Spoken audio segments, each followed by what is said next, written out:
Our first update is from Victorian Supreme Court, where 3 members of the Comanchero Club have been sentenced to life in prison for the calculated and brutal murder of Mitat Rasimi, a father of 4 who was ambushed and shot just meters from his home in Dandenong, back in 2019. The attack stemmed from a dispute over a large unpaid debt. As Rasimi drove through his street that night, a stolen orange Ford Ranger pulled up beside him and at least 6 shots were fired, 4 hitting him in the torso. He crashed into a pole shortly after and died at the scene. Justice Andrew Tinney described the act as outrageous and chilling, carried out by cowardly men who were desperate to gain status in the Comanchero Club. 2 of the men, Richard Ine and Laiseni Kakato, won't be eligible for parole until they've served 28 years. The third man, who helped organize the killing but wasn't present during the attack, can apply for parole after 26 years. His identity remains suppressed due to ongoing legal matters. Richard Ine, who is now 30, and Laiseni Kakato, 32, will be eligible for parole in 28 years, meaning they'll be 58 and 60 respectively if they make it that far. Following the murder, all 3 were reportedly honored at a Comanchero patching party, where they were given Comanchero patches and full member status, a disturbing reward handed out for acts of violence committed on behalf of the club. The sentencing closes the chapter on a 9-week trial that exposed the dark reality of one of Australia's most feared bikie clubs, where violence is currency, and murder earns you respect. Our next update is from the Barwon Prison in Lara, where Comanchero World Commander Mark Buttle is facing fresh legal trouble, after threatening his ex-wife, Mel Ter Wisscha, during a phone call from the Victorian prison. Buttle, who is currently on remand in the Barwon Prison over $40 million worth of cocaine importation charges, was served with a notice by New South Wales Police on May 9 for intimidation. Police claim that he made a verbal threat to Wisscha during his allocated phone call and is now scheduled to appear in Parramatta Local Court on June 24. An apprehended violence order has also been filed for Wisscha's protection and will be discussed in court. Buttle is now 40, and has been behind bars since he was extradited from Turkey in August 2022, and is currently being held in solitary confinement.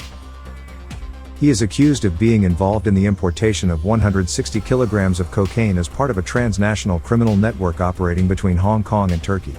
Authorities allege he coordinated the operation through Onom app, which was secretly monitored by the authorities including the FBI.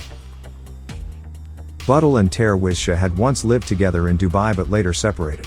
Despite this, she previously told media that Buttle remained emotionally close to their 2 daughters and was in regular contact with them from prison.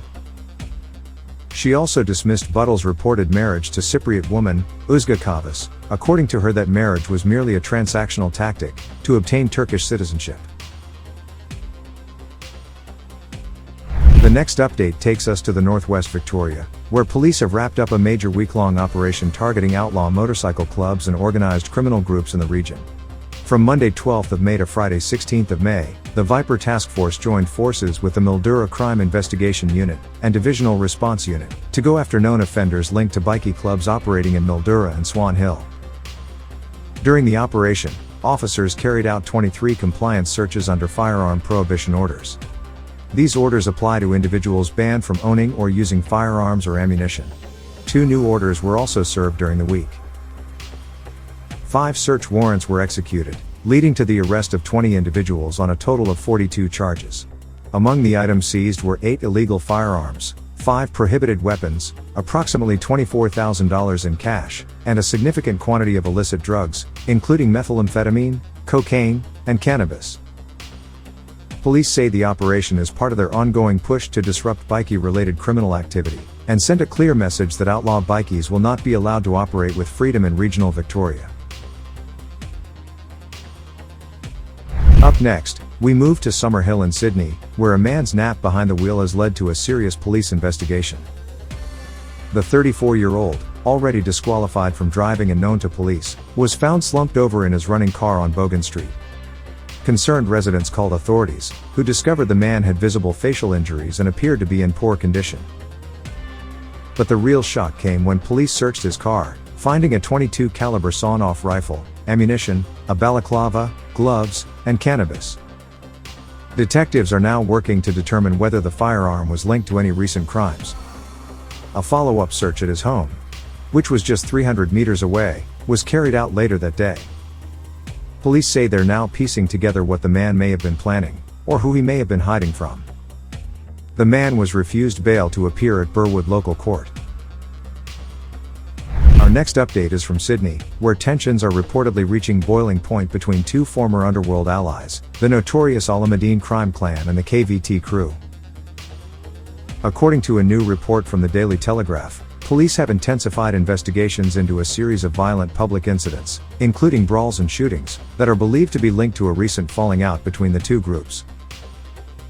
For years, the KVT gang, which is largely made up of Fiji and Australian members, was considered the muscle behind the Alameddines, acting as enforcers in the group's operations. But underworld sources now say that relationship has soured. The KVT crew, once loyal to the Alameddine network, is believed to be breaking away in a bold bid to claim their own turf and power in Sydney's criminal landscape. That shift has sparked fears among authorities of a fresh outbreak of gangland violence.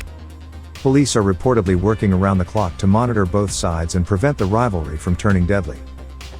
The Alameddine crew, already entangled in a bitter conflict with the Hamzi network, is now facing threats from multiple directions, as the city's underworld grows increasingly unstable. On the other hand, it appears that the KVT are seeking to step out of the Alameddine's shadow and carve out their own space in Sydney's criminal hierarchy.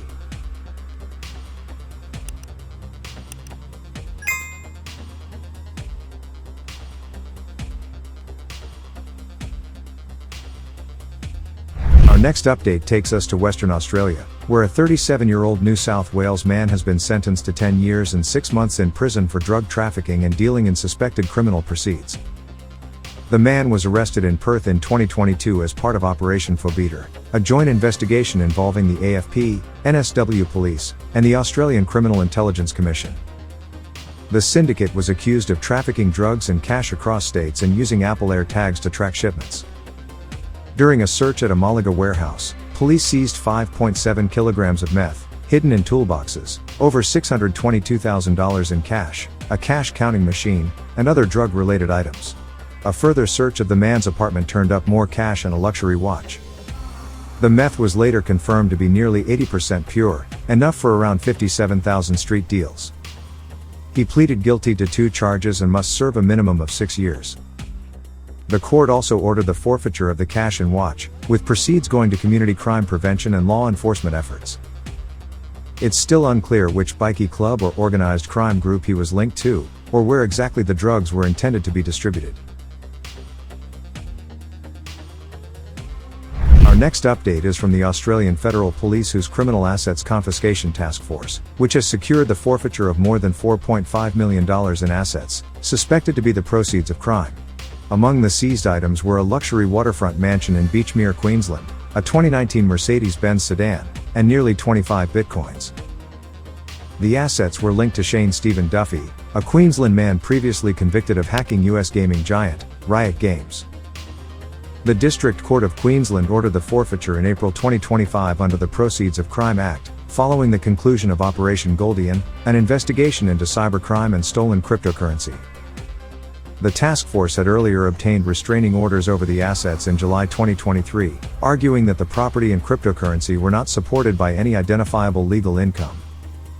The investigation began in 2018 after authorities were contacted by law enforcement in Luxembourg regarding suspicious Bitcoin transactions. Authorities suspected Duffy was involved in the 2013 theft of 950 Bitcoin from a French cryptocurrency exchange, an amount now worth around $150 million.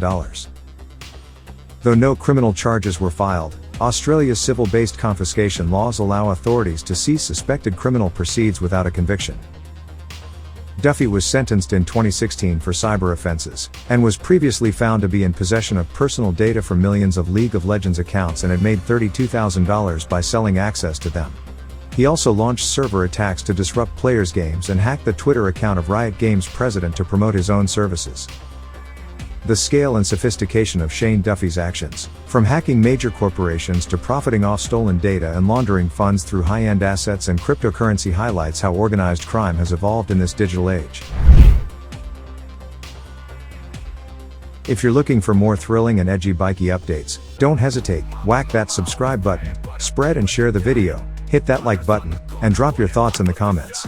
And for the true grid Spartans out there, consider sending a super thanks or buy us a coffee to show some love.